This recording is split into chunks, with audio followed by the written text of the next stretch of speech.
Superman is supposed to be the good guy, the hero, the one who shows up when everything falls apart and makes you feel safe again. Homelander is everything Superman pretends to be and nothing Superman actually is. Stay back!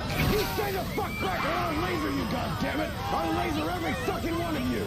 On the surface, he's the most powerful superhero on the planet. Laser vision that can cut through steel in seconds, flight, invulnerability, super strength, milk obsession. You know the deal. But here's the thing nobody talks about. Homelander isn't powerful because of his abilities, he's powerful because of what he's willing to do with them. Today, we're going through every single moment Homelander showed what he was actually capable of. The moments that made your jaw drop, the moments that made you genuinely scared, and the moments that proved he might be the most terrifying character on television right now.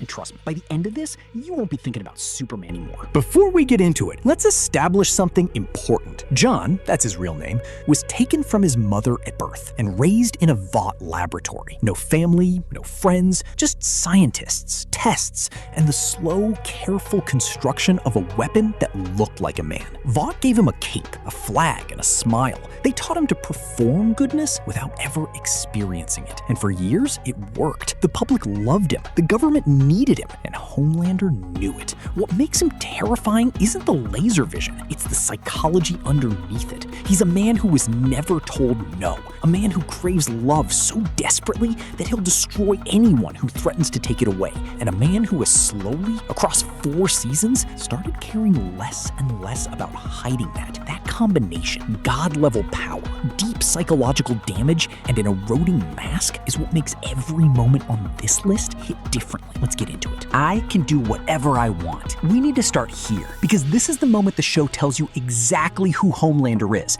and most people don't fully register it until a rewatch. A commercial plane has been hijacked. Homelander and Queen Maeve respond. They board the plane, take out the hijackers. Everything looks fine, and then Homelander discovers something. The hijackers damage the plane's controls. It can't land. There's no way to save it. So what does Homelander do? He leaves. He looks at Queen Maeve, looks at a plane full of innocent people, and he flies away. Not because he can't help, because he's decided the PR risk of a failed rescue is worse than letting everyone die. He tells Maeve they can't save them all, and that if they try and fail, it'll make him look bad. Queen Maeve begs him. He leaves anyway. This isn't a villain monologue. It's quieter than that. He just makes a calculation. People die, he goes home, and then he covers it up. He threatens Maeve into silence. He buries it, and he goes back to smiling for cameras the next morning like nothing happened. That's the first real look at what Homelander actually is. Not a flawed hero, not a man struggling with his power, a man who decided his image is worth more than a plane full of lives and felt nothing about it afterward. This one doesn't have an explosion. Nobody dies,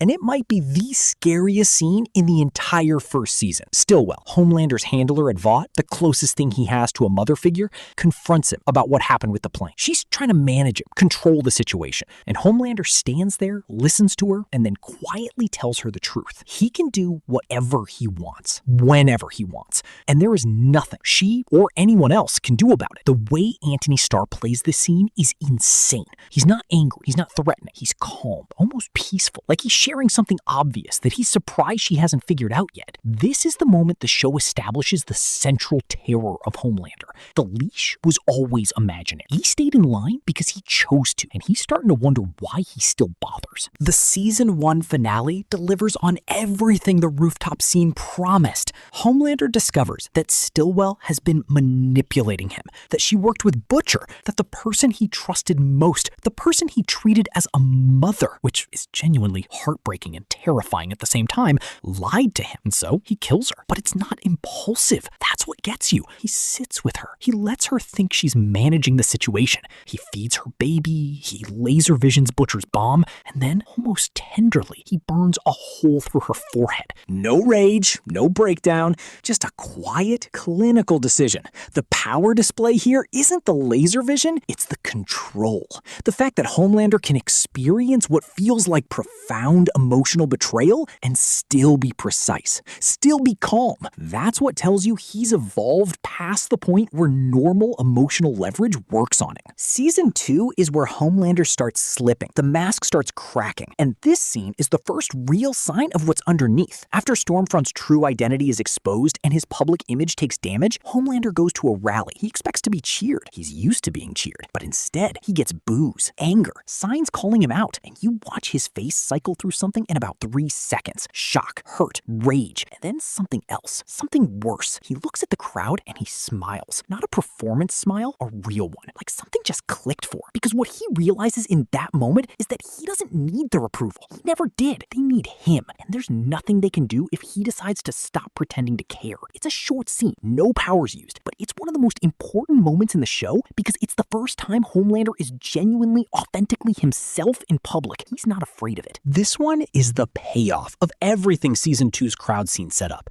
and it's brutal. Homelander's following has become a full political movement. He's standing in front of his supporters when a protester attacks one of them. Violence breaks out, and Homelander, in front of hundreds of witnesses, on camera, laser visions a man in half. Then he watches his crowd cheer. And he smiles. This is the moment the show has been building to since Season 1.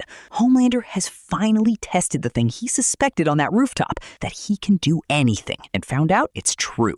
Not because nobody can stop him physically, but because a large enough portion of the public will cheer for it anyway. This scene is uncomfortable specifically because it's not fantasy. It's a very pointed comment about how power and tribalism work in the real world. But in terms of Homelander's arc, it's the moment he stops performing goodness entirely. He's done pretending, and the worst part is, it worked. Let's talk about a power moment that doesn't get enough credit. Black Noir has been Vought's silent assassin for years. No voice, no emotion, just pure violence. He's arguably the most physically capable Supe in the Seven after Homelander himself. When Homelander discovers that Black Noir has been keeping secrets, specifically about his history with Soldier Boy, he confronts him. And when Black Noir won't give him what he wants, Homelander puts a hand through his chest. Just like that, one motion. The most dangerous assassin in Vought's history, and Homelander ends him in under 5 seconds. No fight, no back and forth. He just decides it's done, and it's done. This moment matters because Black Noir had been positioned as a legitimate physical threat throughout the series. His death at Homelander's hands is the show resetting the ceiling on what Homelander can actually do when he stops holding back. Season 3 introduces Soldier Boy, the original Supe, the legend, the man who predates Homelander and is one of the few beings on the planet who could actually hurt him. Their confrontation is one of the most genuinely tense physical moments in the show. Soldier Boy emits a nuclear blast that can strip Compound V, essentially depowering or killing Supes, and he is very clearly a match for Homelander in raw power. For most of Season 3, this is the show's way of giving Homelander a real physical limitation, someone who can hurt him. But watch how Homelander handles it. He doesn't run, he doesn't panic, he calculates. He briefly aligns with Soldier Boy when it's useful, then turns on him the moment that calculation changes. He treats the most dangerous threat to his existence as a resource to be used and discarded. And in the end, it's not a physical fight that resolves it. It's Homelander choosing to let others handle Soldier Boy while he walks away with exactly what he wanted. The real power move in Season 3 isn't the laser vision or the flight, it's the manipulation. Homelander outthought a nuclear superhero. This moment is quieter than most on this list, but it might be the most revealing. During a therapy-style session, Homelander talking to a mirror reflection of himself, which the show uses brilliantly to externalize his internal conflict, he admits something. He only feels real when he's hurting people. That's it. That's the whole confession. Everything else, the rallies, the approval, the PR management, is noise. The only thing that makes him feel like himself is violence. This isn't a superpower moment, it's a psychology moment, but it recontextualizes every entry on this list. Every time Homelander held back, every time he performed the hero, it was costing him something. He was suppressing the one thing that made him feel human. By Season 4, he stopped suppressing it, and you've seen what that looks like. This one is different from the rest of the list. No violence, no manipulation, no kills. Throughout every season, there are moments where Homelander flies above the clouds, alone, above everyone, looking down, and the show just lets the image sit. It's the only time he looks peaceful, the only time he seems like he might be okay, and that's exactly why it's on this list. Because what it tells you is that Homelander's true power isn't the laser eyes or the invulnerability, it's the absolute, total absence of anyone who can reach him.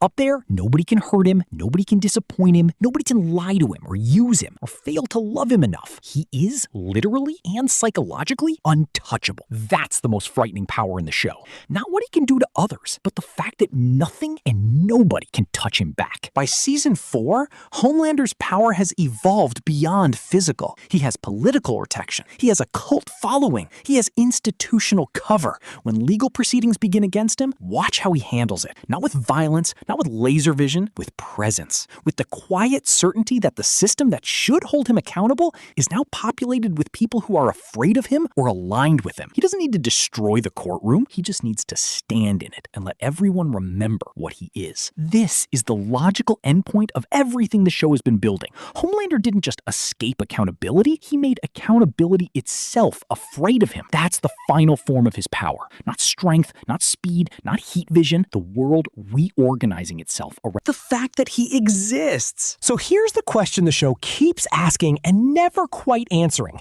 Is there anyone or anything that can actually stop him? The boys have tried. The government has tried. His own team has tried. Soldier Boy, a nuclear-powered super soldier, tried. And Homelander is still there. Still smiling, still flying above the clouds. What makes him the most terrifying character on TV right now isn't that he's powerful. It's that he's powerful and broken and getting more comfortable with both of those things every single season. And as long as enough people keep cheering, he doesn't need to stop. If you want to see every time the boys actually came close to taking him down, that video is up next. I promise it's a good one. Thanks for watching. See you there.